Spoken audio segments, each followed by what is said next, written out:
Un silence glacial s'abattit sur la cabine de première classe lorsque la voix tranchante de l'hôtesse de l'air, Madame Claire Beaumont, résonna au-dessus d'Amina Diallo, 17 ans, assise dans son siège 2A, à bord du vol Étoile d'Azur, reliant Paris à New York. « Mademoiselle, ce siège est réservé à quelqu'un de plus méritant. » Les mots, prononcés avec un mépris à peine voilé, firent l'effet d'une gifle.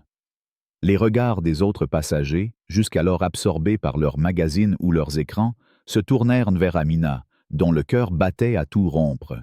Ses doigts, crispés sur son téléphone, tremblaient légèrement alors qu'elle tentait de garder son calme.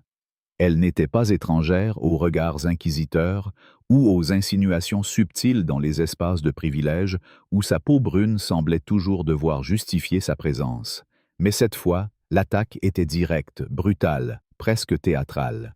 À l'aéroport Charles de Gaulle, où les voyageurs estivaux se pressaient dans un ballet de valises et d'annonces multilingues, Amina avait déjà senti les premières tensions. Pourtant, rien ne l'avait préparée à cette humiliation publique, à cet instant où son droit à occuper un siège légitimement acheté serait remis en question sous les yeux d'une cabine entière. Amina Diallo, avec ses cheveux soigneusement tressés et son tailleur élégant choisi pour l'occasion, portait en elle une assurance discrète, forgée par des années à naviguer dans un monde où son identité nord-africaine suscitait souvent des murmures ou des regards en coin. Ce voyage marquait le début d'une aventure dont elle avait rêvé depuis des mois, un programme d'été en droit international à l'Université de Columbia, à New York. L'acceptation dans ce prestigieux cursus était arrivée comme une consécration après des années de travail acharné. Des notes parfaites, un discours de fin d'année en tant que major de sa promotion au lycée Henri IV, et une détermination sans faille à suivre les traces de son père, Idriss Diallo, avocat en chef d'Étoile d'Azur depuis 15 ans.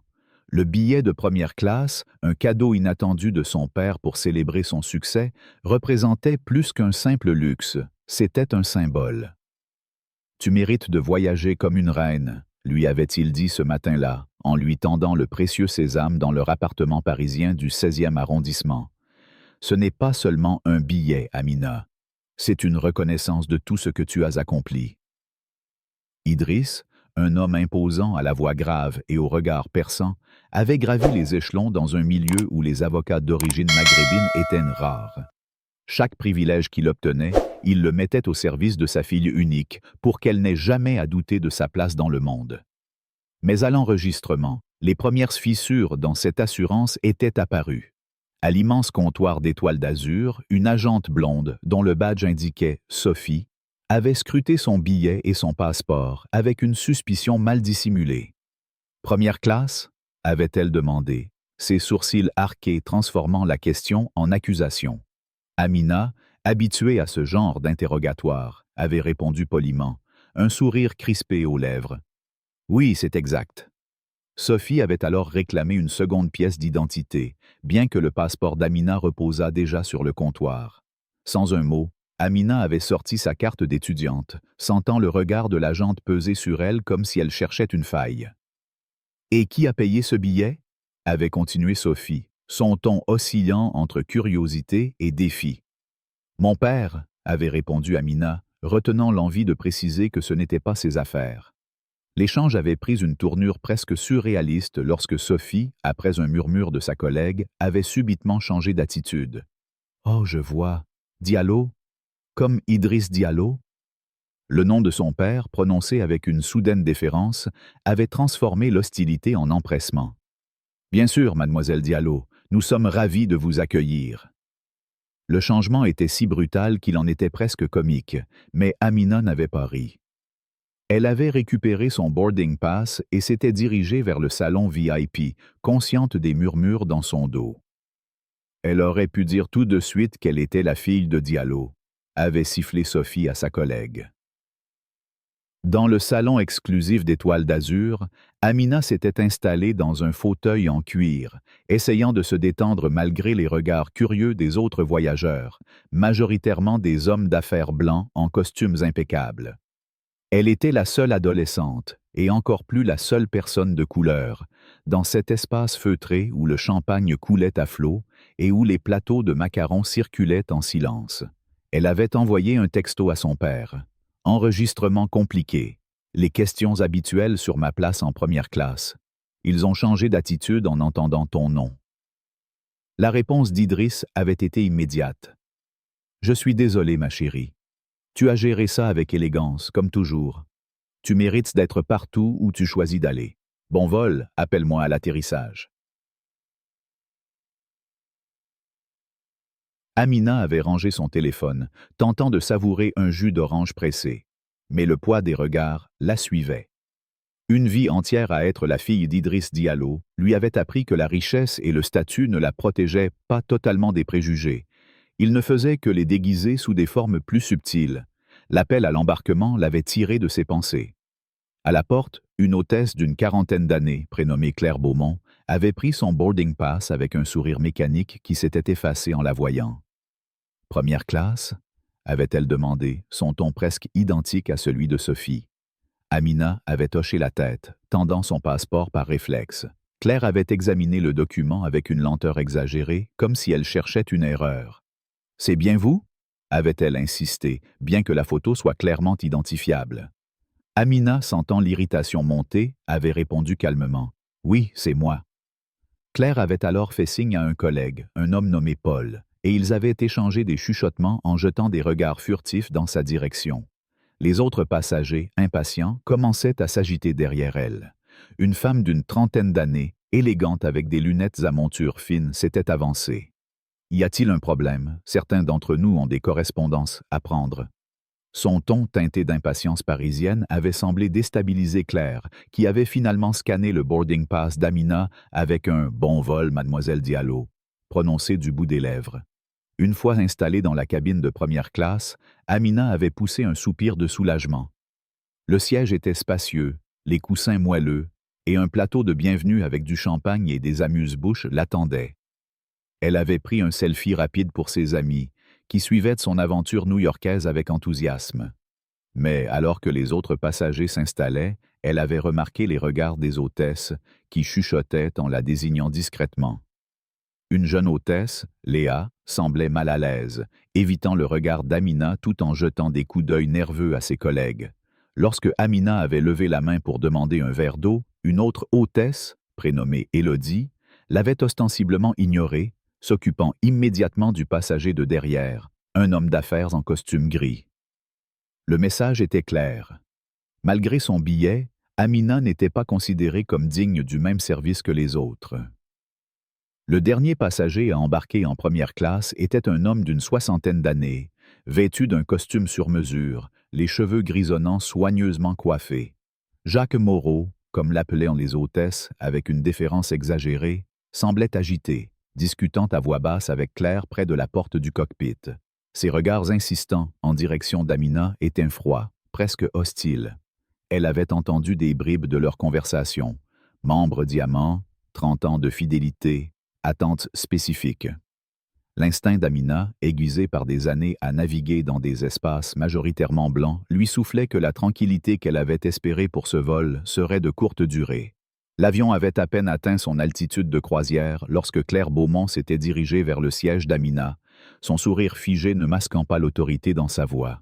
« Mademoiselle Diallo, nous devons discuter d'un problème avec votre réservation. » Amina, qui lisait un manuel de droit constitutionnel, avait relevé les yeux, immédiatement sur ses gardes. « Quel genre de problème? Mon boarding pass indique ce siège. » Claire avait serré les lèvres, son ton se faisant plus sec. « Il semble y avoir une erreur dans le système. Nous devons vous déplacer en classe économique pour accueillir un passager prioritaire. » Amina avait froncé les sourcils, perplexe. « Un passager prioritaire? J'ai une réservation confirmée en première classe, achetée il y a des mois par mon père. Il n'y a pas d'erreur. »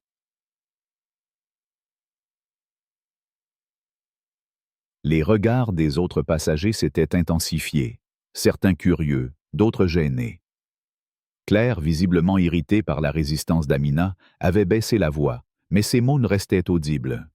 « Écoutez, mademoiselle, nous avons un membre diamant qui a besoin de ce siège précis.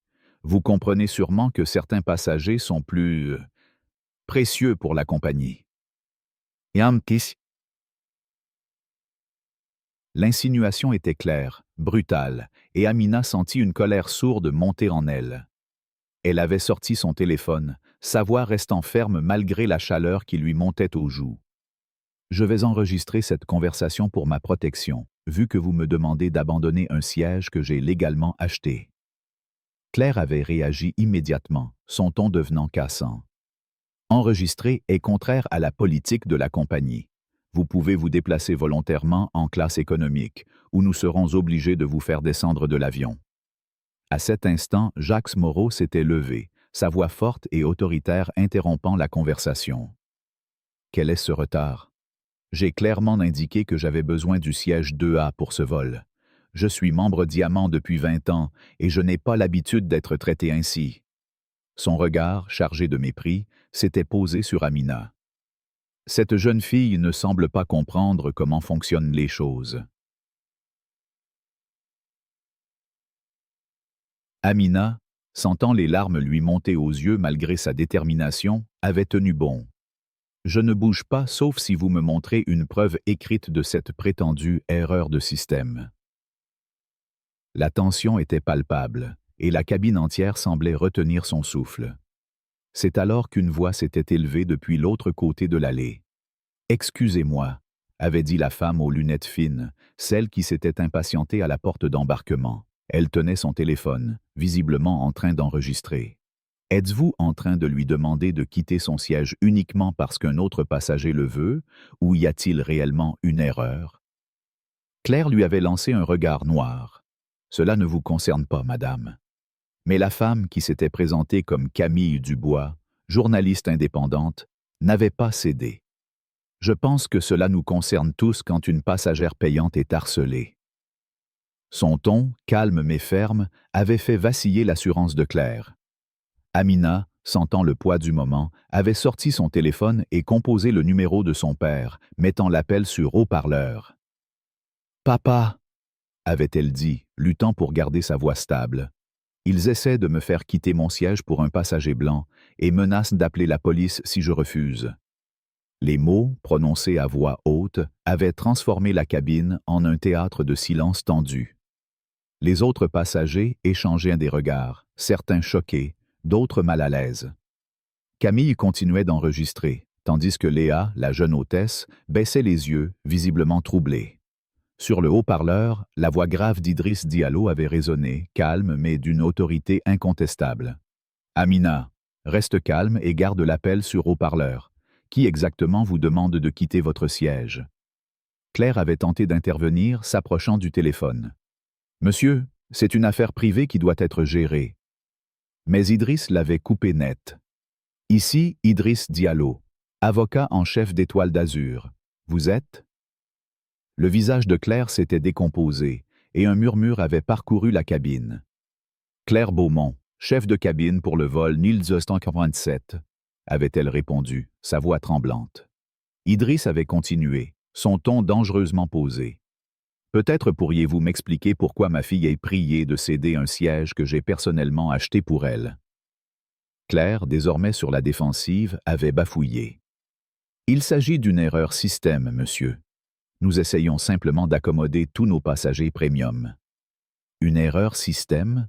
avait répété Idriss, sceptique. « Et cette erreur ne concerne que le siège de ma fille, aucun autre? Pouvez-vous m'expliquer la nature technique de cette erreur ?» Claire, visiblement désarçonnée, avait cherché du soutien auprès de ses collègues, mais aucun n'avait osé intervenir. « Je ne connais pas les détails exacts, monsieur. J'ai reçu l'ordre de la déplacer. » Idriss avait alors haussé le ton, juste assez pour que son autorité emplisse la cabine. « Et qui a décidé que ma fille devait être déplacée en classe économique plutôt qu'un autre passager de première classe? Est-ce lié au fait qu'elle est la seule personne de couleur dans cette cabine? » Le silence qui suivit était assourdissant. Jacques Moreau, rouge d'indignation, s'était exclamé. « C'est scandaleux. J'ai des besoins spécifiques pour ce siège à cause de mon mal des transports, et j'ai été assuré qu'il me serait attribué. » Claire, saisissant l'opportunité, s'était tournée vers lui avec empressement. « Monsieur Moreau, nous vous remercions pour votre fidélité. Nous allons résoudre cette situation immédiatement. » Elle avait fait signe à Amina. Mademoiselle, nous pouvons vous offrir un siège équivalent en classe économique avec une compensation. Mais Amina, puisant dans le courage qu'elle avait vu son père déployer dans des salles d'audience, avait secoué la tête. Je ne bouge pas.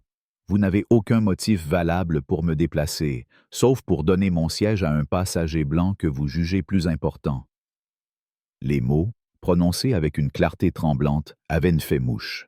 Camille, toujours en train d'enregistrer, avait hoché la tête en signe d'approbation, tandis que Léa, la jeune hôtesse, semblait au bord des larmes, évitant soigneusement le regard de sa supérieure. Idriss, toujours au téléphone, avait repris la parole. « Claire, je veux les noms de tous les membres d'équipage impliqués dans cet incident. Je parlerai personnellement au PDG, Philippe Dubois, dès mon arrivée à Paris. »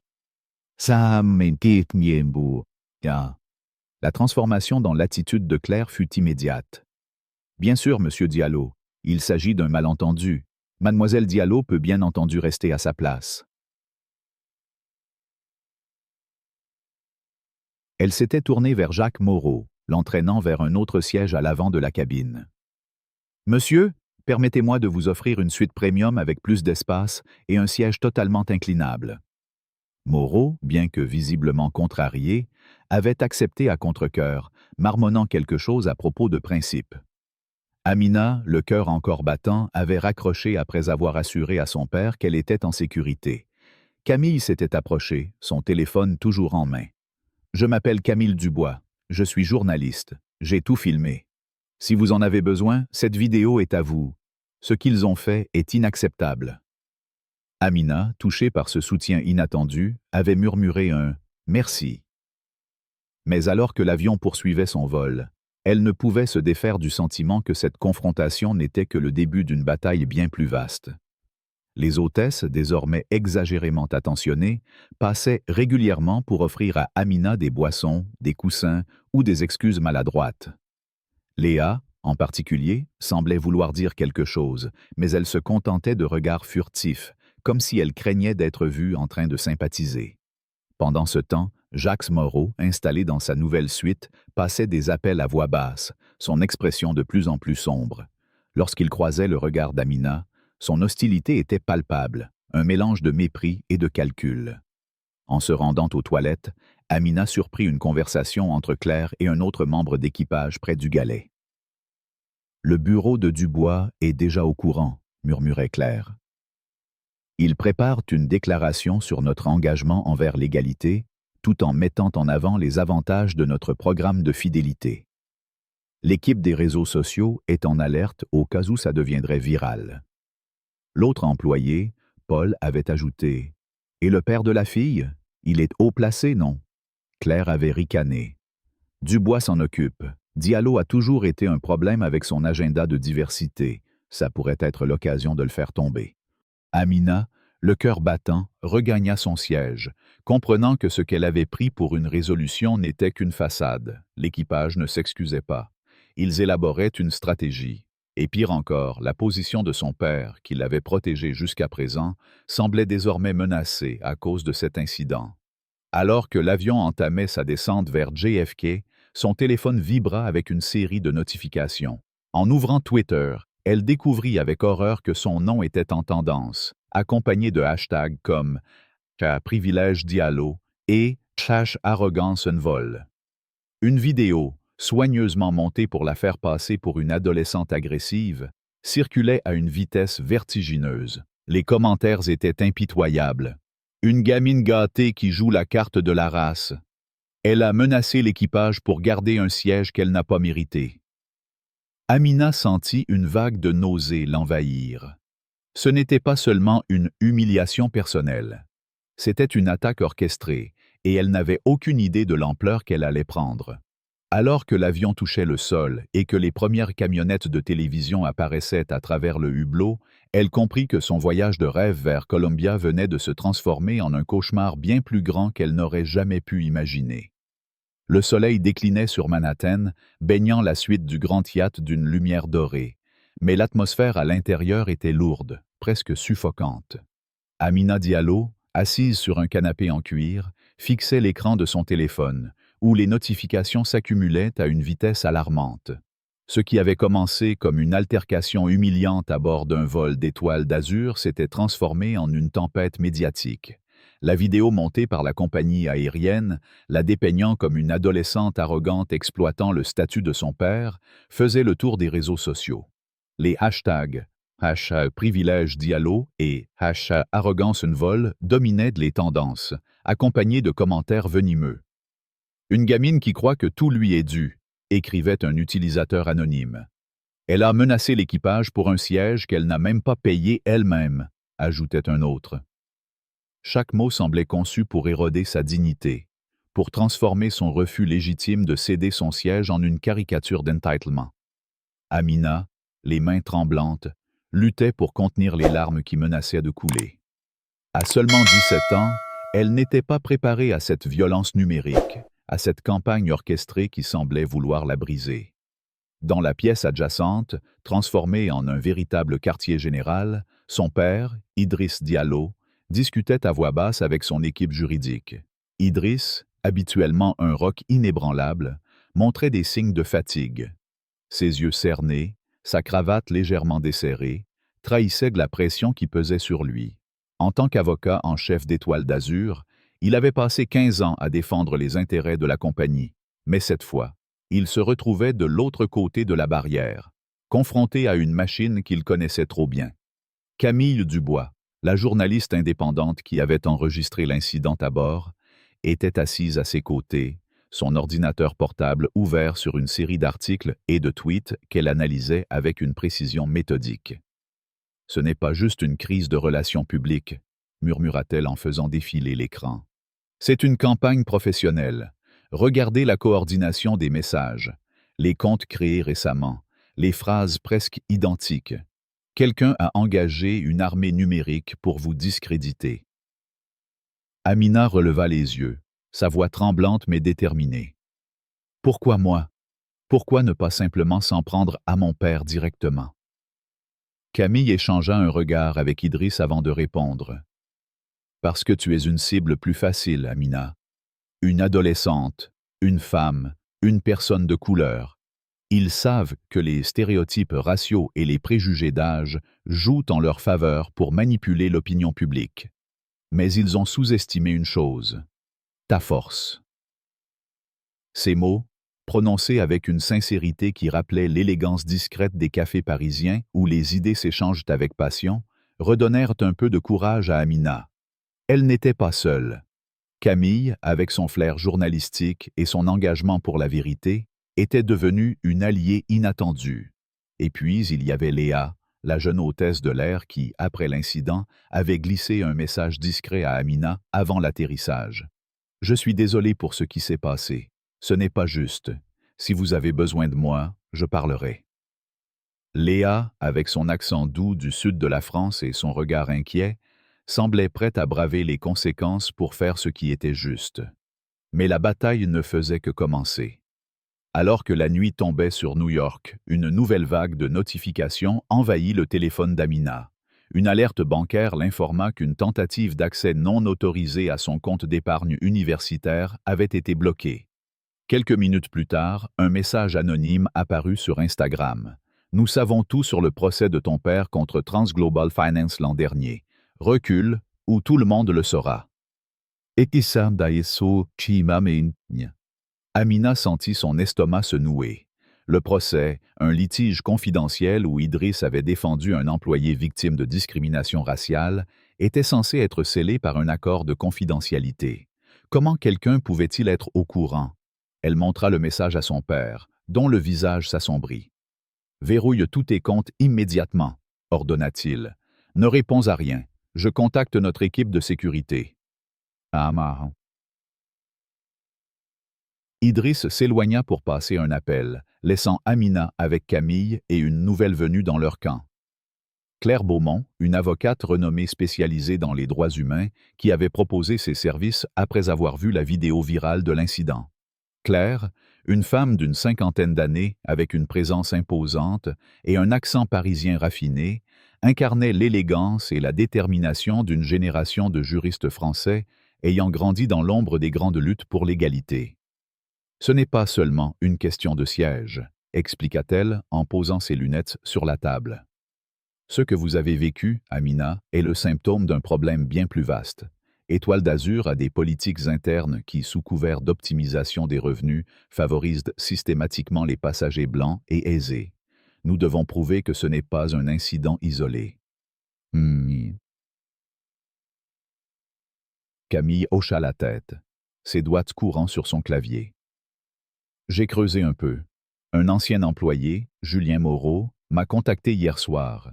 Il était chef de cabine pour Étoile d'Azur jusqu'à ce qu'il soit licencié il y a 6 mois pour insubordination.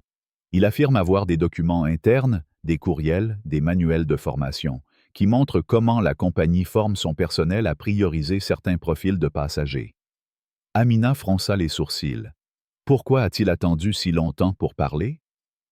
Camille haussa les épaules. La peur. Il a signé un accord de confidentialité en échange d'une indemnité de départ. Mais ton histoire l'a poussé à agir.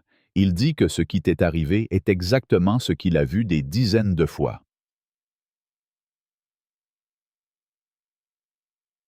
Le lendemain matin, Julien, un homme d'une trentaine d'années au regard fatigué, rejoignit l'équipe dans la suite. Il apportait avec lui une clé USB contenant des documents explosifs. Parmi eux, un courriel du PDG d'Étoile d'Azur, Philippe Dubois, ordonnait aux chefs de cabine d'utiliser leur discrétion pour garantir que les cabines de première classe reflètent les attentes culturelles des clients les plus lucratifs. Un autre document, un manuel de formation intitulé « Optimisation de la valeur client », utilisait un langage codé pour décrire les passagers à reléguer. Profil non aligné sur l'esthétique de la cabine premium. Julien expliqua, sa voix tremblante mais résolue, que ces termes désignaient souvent les personnes de couleur, les jeunes ou ceux qui ne correspondaient pas à l'image d'une élite blanche et fortunée. J'ai été licencié après avoir refusé de déplacer une famille sénégalaise de première classe pour un couple de membres diamants. Ils ont dit que j'avais créé un environnement de travail hostile. Amina écoutait, bouleversée par la révélation que son expérience n'était pas un accident, mais le résultat d'une politique délibérée. Elle pensa à sa mère, Fatou, qui l'avait appelée ce matin-là depuis leur appartement parisien. Fatou, une professeure d'histoire à la Sorbonne, avait toujours été le contrepoids émotionnel de la famille, son calme contrastant avec l'intensité d'Idriss. Mais cette fois, sa voix trahissait une inquiétude inhabituelle. « Amina, je ne suis pas sûr que vous devriez continuer. Ces gens sont puissants. Et si ça mettait ton père en danger? Ou toi? » Amina avait tenté de la rassurer, mais les mots de sa mère pesaient lourd. Fatou, née à Dakar et arrivée en France adolescente, connaissait trop bien les conséquences de défier des institutions puissantes. Elle avait grandi dans un pays où les idéaux de liberté et d'égalité, si chers à la République, étaient souvent éclipsés par des réalités plus sombres. Pendant ce temps, la campagne d'Étoile d'Azur s'intensifiait. Un communiqué officiel de la compagnie, publié sur leur site et relayé par les médias, affirmait « Étoile d'Azur s'engage à traiter tous ses passagers avec respect tout en honorant les engagements de notre programme de fidélité. Nous enquêtons sur l'incident du vol 1287 et fournirons des mises à jour appropriées. » Mais dans l'ombre, leur stratégie était bien plus agressive. Des articles anonymes commencèrent à apparaître, remettant en question les mérites académiques d'Amina. Un blog prétendait qu'elle avait été admise à Columbia grâce à des « faveurs » de son père. Un autre suggérait qu'elle avait bénéficié de passe-droit tout au long de sa scolarité. Ses photos Instagram, un voyage à Lisbonne avec ses amis, une robe de bal achetée pour sa remise de diplôme, furent détournés pour la dépeindre comme une adolescente gâtée, indigne de son siège en première classe. Le coup le plus dur vint sous la forme d'un courriel de l'Université de Columbia. « Chère mademoiselle Diallo », commençait le message du directeur du programme d'été, « en raison de la controverse publique entourant votre situation, nous devons réexaminer votre admission afin de préserver l'atmosphère collégiale de notre programme. » Amina sentit son monde s'effondrer. Ce programme, pour lequel elle avait travaillé si dur, était en train de lui échapper, non pas à cause de ses mérites, mais à cause d'une campagne orchestrée pour la discréditer. Elle montra le courriel à Camille, qui jura à voix basse. « Ils jouent dur, mais ils ne savent pas à qui ils ont affaire. » Léa, la jeune hôtesse, pris contact avec Amina ce soir-là via une messagerie sécurisée. « Je ne peux pas continuer à me taire », écrivit-elle. « Ce qu'ils vous ont fait, ils l'ont fait à d'autres. J'ai vu des passagers déplacés sans raison valable, souvent des personnes comme vous. J'ai des enregistrements de réunions où Claire Beaumont donnait des instructions explicites pour gérer certains profils de passagers. » Léa envoya une vidéo prise discrètement lors d'une réunion d'équipage, où Claire expliquait comment identifier les clients non prioritaires en fonction de leur apparence ou de leur nom. « Ce n'est pas écrit, mais vous savez de qui je parle », disait-elle dans l'enregistrement, un sourire complice aux lèvres. Pendant ce temps, Idriss découvrait des connexions troublantes. Jacques Moreau, le passager qui avait réclamé le siège d'Amina, n'était pas seulement un client fidèle. Il était membre du conseil d'administration d'Aile Noire, le principal concurrent d'Étoile d'Azur, et un investisseur influent dans leur propre compagnie. Idriss, grâce à ses contacts au sein de la direction, apprit que Moreau et Philippe Dubois, le PDG, avaient collaboré sur des projets visant à optimiser l'expérience client, un euphémisme pour des pratiques discriminatoires. Aile Noire cherchait depuis des années à racheter Étoile d'Azur, mais Idriss, en tant que conseiller juridique, s'y était opposé, citant des violations éthiques dans leurs pratiques. « Ils veulent m'écarter », confia Idriss à Claire Beaumont lors d'une réunion stratégique. « Et ils utilisent Amina comme levier. » La pression s'accentua lorsque Fatou appela, en pleurs. Leur appartement parisien avait été visité par des intrus pendant la nuit. Rien de précieux n'avait été volé, mais des dossiers professionnels d'Idriss avaient disparu, y compris des notes sur le procès transglobal. « Ils savent tout sur nous », murmura-t-elle. Amina, en entendant sa mère, sentit une colère nouvelle l'envahir. Ce n'était plus seulement une question de siège ou de dignité personnelle. C'était une attaque contre sa famille, orchestrée avec une précision froide et calculée.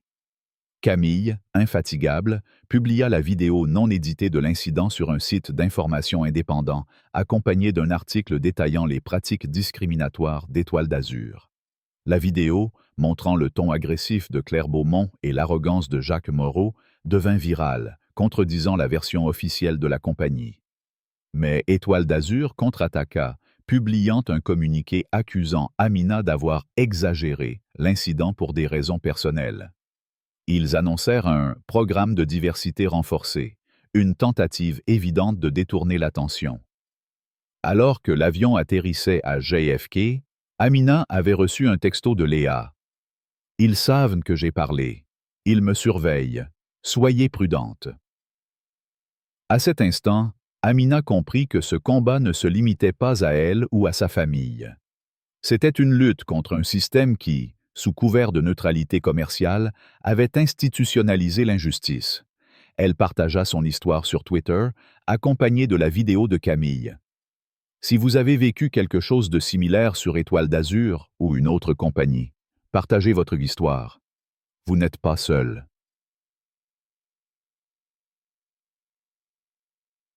Les réponses affluèrent, des dizaines, puis des centaines de témoignages de passagers humiliés, déplacés, interrogés sans raison valable. Une coalition inattendue se formait, et Amina, malgré la peur et l'épuisement, sentit une lueur d'espoir. Mais alors que la foule de journalistes se massait à la sortie du terminal, elle savait que la bataille ne faisait que commencer et que les forces alignées contre elle étaient prêtes à tout pour protéger leurs intérêts. La salle d'audience du Palais de justice de Paris vibrait d'une tension palpable, un mélange d'anticipation et de gravité qui semblait imprégné jusqu'aux boiseries anciennes des murs.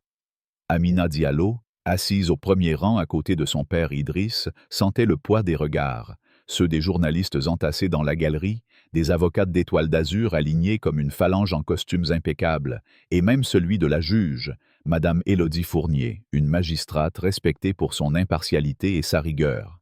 À seulement 17 ans, Amina se tenait droite, son tailleur bleu marine soigneusement choisi pour refléter la dignité qu'elle avait défendue depuis ce vol fatidique. Ce n'était plus seulement son combat, c'était celui de milliers de passagers dont les témoignages, empilés sur le bureau de Claire Beaumont, l'avocate des droits humains qui menait leur cause, formaient une montagne de preuves contre les pratiques discriminatoires d'Étoile d'Azur. À l'extérieur, Des pancartes brandies par des manifestants proclamaient « Mon billet, mon droit » et « Fin à l'apartheid aérien ». Des slogans qui résonnaient avec l'esprit de révolte et de justice, si cher à la culture française, héritière des grandes luttes pour l'égalité. Tout avait changé en une nuit, lorsque Camille Dubois, la journaliste indépendante qui s'était imposée comme une alliée indéfectible, avait publié un enregistrement explosif.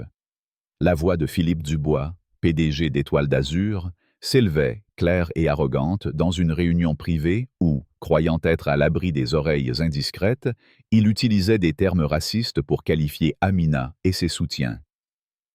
Ces gens veulent juste nous extorquer de l'argent avec leurs plaintes d'opportunistes, avait-il déclaré, avant d'ajouter des insultes si crues que les médias n'osaient les retranscrire qu'en termes voilés.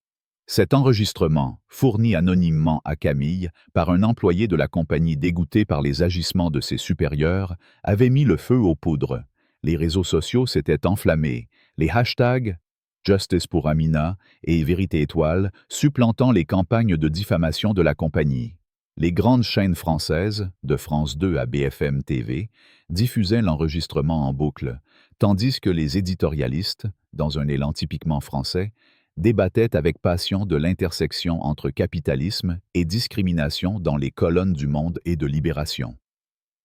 Dans la suite du Grand Hiat, transformé en centre névralgique de leur combat, l'équipe d'Amina et Idriss s'était réunie pour analyser l'impact de cette révélation. Claire Beaumont, ses lunettes perchées sur le nez, feuilletait un dossier épais de témoignages et de documents internes. « Cet enregistrement change tout », déclara-t-elle, son ton mêlant satisfaction et prudence. « Ils ne peuvent plus prétendre que c'était une erreur isolée, mais nous devons rester vigilants.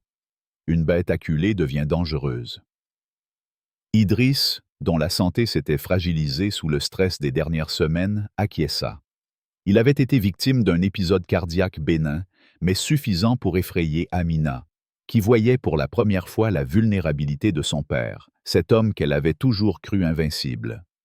Fatou, sa mère, était restée à Paris, refusant de quitter son poste à la Sorbonne, mais elle envoyait des messages constants de soutien, mêlés d'inquiétude.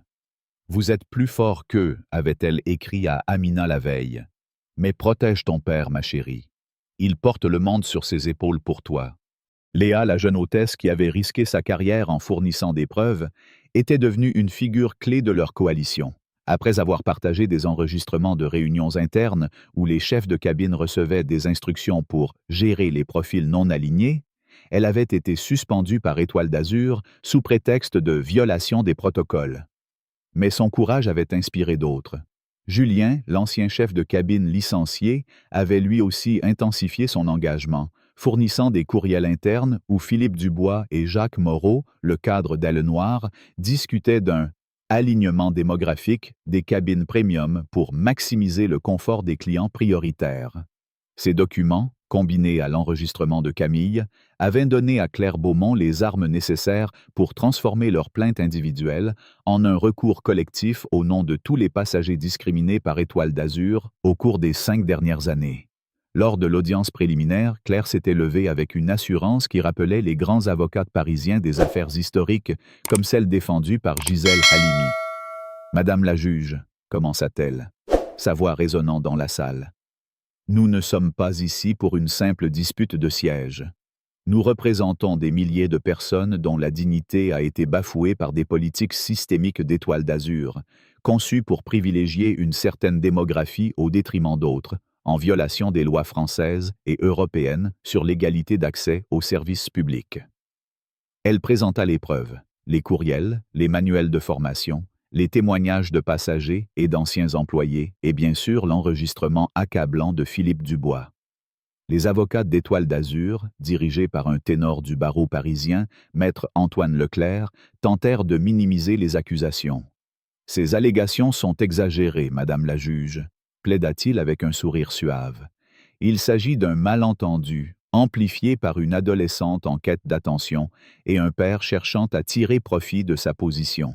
Étoile d'Azur a toujours promu la diversité. » Mais la juge Fournier, connue pour son sens aigu de la justice, ne se laissa pas impressionner. Après avoir examiné les preuves, elle rejeta la motion de rejet d'Étoile d'Azur, autorisant le procès à passer en phase de découverte. Dans son avis écrit, elle ne mâcha pas ces mots. Les documents soumis suggèrent de l'existence possible de politiques discriminatoires systématiques, dissimulées sous un vernis de pratiques commerciales légitimes. De telles accusations, si prouvées, constituent une violation grave des principes d'égalité qui fondent notre République. Cette décision, relayée par les médias français et internationaux, marqua un tournant. À Paris, des manifestations s'organisèrent devant le siège d'Étoile d'Azur, avenue des Champs-Élysées, où des étudiants, des militants antiracistes et des citoyens ordinaires brandissaient des pancartes réclamant justice. Le slogan « Égalité dans les airs » devint un cri de ralliement, évoquant l'esprit des grandes mobilisations françaises pour les droits civiques. Pourtant, la victoire juridique ne signifiait pas la fin des hostilités. Étoile d'Azur intensifia ses tactiques d'intimidation. Amina reçut une enveloppe anonyme glissée sous la porte de leur nouvelle résidence sécurisée à Brooklyn. À l'intérieur, une liste détaillée de ses habitudes quotidiennes, ses trajets à vélo dans le 16e arrondissement, les cafés où elle retrouvait ses amis, même les horaires de ses cours de préparation au barreau. Une note manuscrite, d'une écriture froide, demandait « Cela en vaut-il la peine ?» Amina, terrifiée, montra l'enveloppe à Idriss, qui alerta immédiatement leur équipe de sécurité privée. « Ce ne sont pas des amateurs, » murmura-t-il, son visage marqué par l'inquiétude. « Ils ont des ressources, des connexions. » Fatou, lors d'un appel vidéo, insista pour qu'ils envisagent un règlement à l'amiable. « Je ne veux pas vous perdre, » dit-elle, sa voix brisée. Mais Amina, malgré la peur, secoua la tête. Si on abandonne maintenant, qu'est-ce qui arrivera à la prochaine personne qu'ils humilieront? Camille, toujours à l'affût, découvrit un autre allié inattendu. Amadou Keïta, un ancien cadre d'Étoile d'Azur, qui avait quitté la compagnie après avoir dénoncé des pratiques douteuses. Contacté via une messagerie cryptée, Amadou révéla que Philippe Dubois et Jacques Moreau avaient collaboré pendant des années pour harmoniser leurs politiques discriminatoires, non seulement au sein d'Étoile d'Azur, mais aussi avec Aile Noire, dans le cadre d'un groupe de travail industriel secret. Ils appelaient ça « optimisation de l'expérience client », expliqua-t-il lors d'une vidéoconférence sécurisée. Mais en réalité, ils utilisaient des algorithmes pour classer les passagers selon des critères comme le code postal, le nom ou même l'apparence physique. Tout était conçu pour maintenir une certaine homogénéité dans les cabines premium. Amadou fournit des procès-verbaux de réunion où ces stratégies étaient discutées ouvertement, des documents si accablants qu'ils firent trembler l'équipe juridique. Léa, quant à elle, paya un prix élevé pour son courage. Après sa suspension, elle reçut une lettre de mise en demeure menaçant de poursuites pour violation de son contrat. Mais elle refusa de se taire, publiant un témoignage anonyme sur un forum d'employés d'aviation qui fut repris par des médias indépendants. Son histoire inspira d'autres employés à sortir du silence. Une coalition de passagers, organisée via les réseaux sociaux, commença à partager des récits similaires. Une femme marocaine déplacée sans raison, un étudiant sénégalais interrogé sur la provenance de son billet, une famille algérienne soumise à des contrôles de sécurité excessifs. Ces témoignages, amplifiés par Camille, transformèrent la lutte d'Amina en un mouvement plus large, un écho des grandes mobilisations françaises pour la justice sociale, comme celle des années 80 pour les droits des immigrés. Alors que le procès avançait, un scandale encore plus grand éclata. Une fuite massive de documents, orchestrée par un groupe de hackers anonymes se faisant appeler « Conscience numérique », révéla que les pratiques discriminatoires n'étaient pas limitées à Étoile d'Azur. Aile Noire, Air France et d'autres compagnies majeures utilisaient des algorithmes similaires pour optimiser leurs cabines. Cette révélation, publiée simultanément par Le Monde et The New York Times, déclencha une onde de choc international. À Paris, l'autorité de l'aviation civile annonça une enquête approfondie, tandis que des parlementaires appelaient à des auditions publiques sur les pratiques discriminatoires dans l'industrie aérienne. Jacques Moreau, désormais persona non grata chez Elle Noire, disparut des radars, tandis que Philippe Dubois fut placé en congé administratif par le conseil d'administration d'Étoile d'Azur, sous la pression des actionnaires inquiets de l'effondrement du cours de l'action. Dans ce chaos, un moment de répit survint lorsque la juge Fournier certifia le recours collectif, permettant à tous les passagers discriminés par Étoile d'Azur au cours des 5 dernières années de rejoindre le procès. Cette cour constate une communauté d'expériences et de préjudices suffisante pour justifier un traitement collectif, déclara-t-elle, sa décision faisant la une des journaux. Pour Amina, cette victoire juridique était un pas vers la justice, mais elle savait que le combat était loin d'être terminé. Les attaques personnelles continuaient. Sa boîte mail était inondée de messages haineux, certains contenant des menaces explicites. Son compte Instagram, qu'elle avait désactivé, fut piraté, et de fausses photos la montrant dans des situations compromettantes furent diffusées. Même Fatou reçut des appels anonymes à son bureau à la Sorbonne, la poussant à envisager une pause dans ses cours. Mais au milieu de cette tempête, Amina trouva une force nouvelle. Lors d'une réunion stratégique avec Claire, Camille, Julien et Léa, elle proposa une idée audacieuse. Et si on utilisait les réseaux sociaux pour organiser une campagne publique? Pas seulement pour partager nos preuves, mais pour inviter les gens à boycotter Étoile d'Azur jusqu'à ce qu'ils changent réellement. Camille, impressionnée, développa l'idée en un plan précis. Une série de vidéos et d'articles mettant en lumière les témoignages des victimes, accompagnés d'un hashtag fédérateur, mais à l'égalité dans les airs. La campagne, lancée en partenariat avec des organisations comme SOS Racisme et la Ligue des droits de l'homme, devint virale, attirant l'attention de personnalités publiques, d'acteurs hauts intellectuels, qui amplifièrent le message. Le point culminant survint lorsque Catherine Leroux, une cadre supérieure d'Étoile d'Azur et ancienne collègue d'Idriss, annonça sa démission en direct sur France Inter. « Je ne peux plus défendre une entreprise dont la direction méprise les valeurs d'égalité qu'elle prétend incarner », déclara-t-elle, sa voix tremblante d'émotion. Sa défection déclencha une cascade de réactions au sein de la compagnie. D'autres employés, inspirés par Léa et Catherine, commencèrent à fournir des informations aux enquêteurs, tandis que des actionnaires minoritaires déposèrent une plainte dérivée contre le conseil d'administration pour manquement à leurs obligations fiduciaires. Alors que la pression montait, Étoile d'Azur proposa un règlement. 40 millions d'euros, une admission publique de faute, la destitution des cadres impliqués, et un engagement à réformer les politiques de la compagnie sous la supervision d'un organisme tiers. Claire Beaumont, analysant l'offre avec son pragmatisme habituel, reconnut qu'il s'agissait d'une proposition sans précédent. Mais Amina, soutenue par Idriss, insista pour aller plus loin.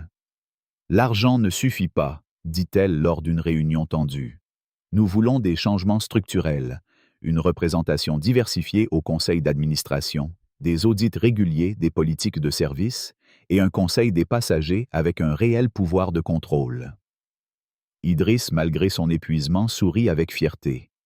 « Tu parles comme une avocate, » murmura-t-il. Après des semaines de négociations ardues, Étoile d'Azur accepta la plupart des demandes. Philippe Dubois fut officiellement licencié et Catherine Leroux fut nommée PDG par intérim, la première femme à ce poste dans l'histoire de la compagnie. Un bureau d'équité des passagers fut créé avec Léa promue à un poste de supervision pour ses contributions. Mais la véritable surprise vint d'un courriel de Columbia. L'admission d'Amina, précédemment suspendue, fut rétablie, avec une invitation personnelle du directeur du programme à commencer au semestre de printemps.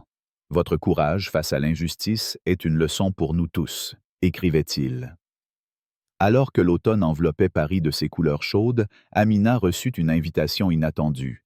Prendre la parole lors d'un séminaire international sur l'égalité dans les transports, organisé à Genève. Debout devant un public de cadres, de militants et de décideurs politiques, elle raconta son histoire, non pas comme une victime, mais comme une catalyseuse de changement. Ce n'était pas seulement une question de siège, dit-elle, sa voix claire résonnant dans l'auditorium. C'était une question de dignité, de droit à exister dans des espaces que nous avons légitimement gagnés. À ses côtés, Camille, Léa et Julien applaudissaient, tandis qu'Idriss et Fatou, dans le public, échangeaient un regard de fierté teinté de soulagement. Le combat avait laissé des cicatrices. La santé d'Idriss nécessitait une surveillance continue, et Amina portait en elle une vigilance nouvelle, fruit des menaces et des intrusions dans sa vie privée. Mais en regardant Paris depuis la fenêtre de son appartement, elle comprit que son refus de céder son siège avait déclenché une vague de réformes qui bénéficierait à des milliers de voyageurs. Étoile d'Azur, sous la direction de Catherine, avait démantelé ses algorithmes discriminatoires, instauré des audits indépendants et diversifié son conseil d'administration. L'industrie aérienne, secouée par le scandale, adoptait des normes plus strictes sous la pression de l'opinion publique et des régulateurs. Amina, désormais étudiante à Columbia, avait trouvé sa vocation. Non plus le droit des affaires, mais la défense des droits humains. Son expérience, douloureuse mais transformatrice, l'avait façonnée en une voix pour ceux qui, comme elle, avaient été poussés à justifier leur place. Alors qu'elle préparait son discours pour Genève, un message d'une lycéenne de banlieue parisienne apparut sur son écran. « Votre histoire m'a donné le courage de ne plus me taire face aux injustices à l'école. Merci. » Amina sourit, comprenant que le véritable impact de son combat résidait dans ces petites étincelles d'espoir qu'elle allumait chez les autres. La République, avec ses idéaux d'égalité, n'était pas parfaite, mais des combats comme le sien prouvaient qu'elle pouvait être poussée à se rapprocher de ses promesses. Il est difficile de croire qu'en 2025, des scènes comme celle d'une hôtesse qui gifle un enfant simplement en raison de sa couleur de peau puissent encore se produire. Pourtant, cela nous rappelle brutalement que le racisme et l'injustice raciale ne sont pas des concepts abstraits ou des histoires d'un autre temps, mais des réalités qui se manifestent dans notre quotidien, parfois de manière inattendue et choquante. Ce genre d'incident nous oblige à réfléchir sur notre rôle dans la société et sur la manière dont nous réagissons face aux injustices raciales. Devons-nous détourner le regard ou oser intervenir pour protéger les plus vulnérables? Dans la culture française, nous valorisons la justice, l'égalité et la dignité humaine. Cette histoire nous rappelle que ces valeurs doivent s'incarner dans nos actions. Quand nous sommes témoins d'une injustice raciale, nous avons le devoir moral de réagir, même si cela nous met dans une position inconfortable. L'indifférence nourrit le racisme, le silence le rend invisible. Agir, c'est refuser de normaliser l'inacceptable. Ce qui m'a le plus touché dans cette histoire, c'est la rapidité avec laquelle la situation a changé grâce à un simple appel, prouvant qu'il suffit parfois d'un geste, d'une voix, pour renverser une situation injuste. Nous pouvons tous être ce coup de téléphone qui change le destin de quelqu'un, que ce soit en dénonçant, en soutenant ou simplement en écoutant ceux qui subissent le racisme au quotidien. Dans notre vie personnelle, nous pouvons appliquer cette leçon en étant attentifs aux micro-agressions, en éduquant nos enfants et en prenant la parole quand cela compte. Refuser l'indifférence, c'est contribuer à un monde où chaque être humain est respecté, peu importe sa couleur de peau ou son origine. Chacun de nous a le pouvoir d'influencer positivement son entourage. Cette histoire est un rappel puissant que nous ne devons pas attendre un grand moment héroïque pour agir. Chaque petit geste compte. La vigilance, l'éducation et la prise de parole sont nos meilleurs outils pour combattre le racisme et l'injustice raciale dans notre société. Si cette histoire vous a touché, je vous invite à liker cette vidéo, à la partager avec vos proches, à vous abonner à cette chaîne pour plus d'histoires vraies et inspirantes, et à commenter ci-dessous pour partager votre avis. Votre voix compte et ensemble nous pouvons faire la différence.